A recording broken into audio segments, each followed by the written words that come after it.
তাদের উদ্দেশ্যে কিছু কথা বলতে চাই আমি এলাকার সন্তান হিসেবে।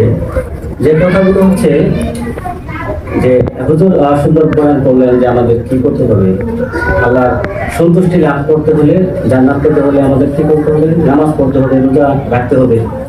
কিন্তু এর পাশাপাশি কিন্তু আমাদের আরো কিছু কাজ আছে, যেমন সামাজিক কিছু দায়বদ্ধতা আছে, কিছু নিয়ম শৃঙ্খলা আছে।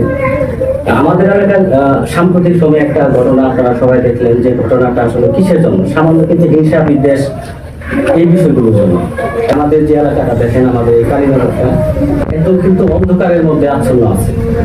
এই মারামারি, কাটাকাটি, হিংসা, সামান্য কথা নিয়ে একটা হিংসা বিদ্বেষে দেখেন একটা প্রাণ আমরা আমাদের মধ্যে ধরে গেল। হ্যাঁ, এখন দেখেন এই সুদের বিষয়টা, এই যে আল্লাহ রাব্বুল আলামিন কিন্তু যে হাদিস শরীফ থেকে কোরআন শরীফ পর্যন্ত সকল বিষয় কিন্তু যে সুদের কিন্তু 73টা আমি দেখলাম যে 73টার মতো শাস্তি বা 73টা গুনাহ আছে।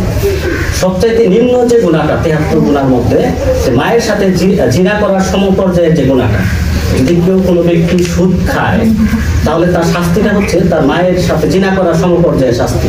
এটা হচ্ছে সর্বনিম্ন শাস্তি। তো ঊর্ধ্বে 73 নাম্বার যে শাস্তিটা, সেটা হচ্ছে কিরকম ভয়ানক হতে পারে তাহলে চিন্তা করুন।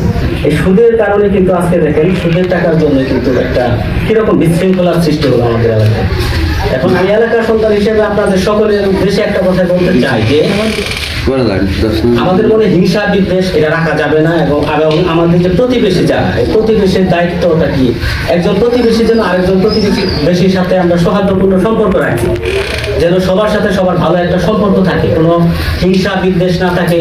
একজন প্রতিবেশী যেন আমার নিজের ভাইয়ের মতো মনে করে আমরা সকলের সাথে ভালো ব্যবহার করি। হুজুর যেভাবে বয়ান করলেন যে নামাজ পড়তে হবে, রোজা রাখতে হবে, শুধু এটা করলে কিন্তু জান্নাতে যাওয়া যাবে না।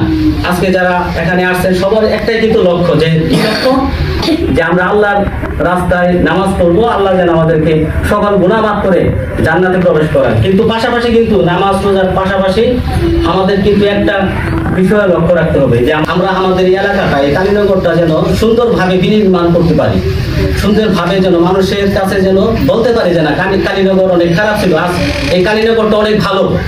এটা চিন্তা করে আমরা আজ থেকে এটাই আল্লাহর কাছে শপথ করি, যেন না যাই হয়েছে অতীতে, এখন থেকে যেন আমরা ভালোভাবে চলতে পারি, সবার সাথে যেন ভালো ব্যবহার করতে পারি। একজন প্রতিবেশী যেন আরেকজন প্রতিবেশীর সাথে ঝগড়া বিবাদে লিপ্ত না হয়, এই খুন রাহাজানি যেন না হয়, মারামারি যেন না হয়।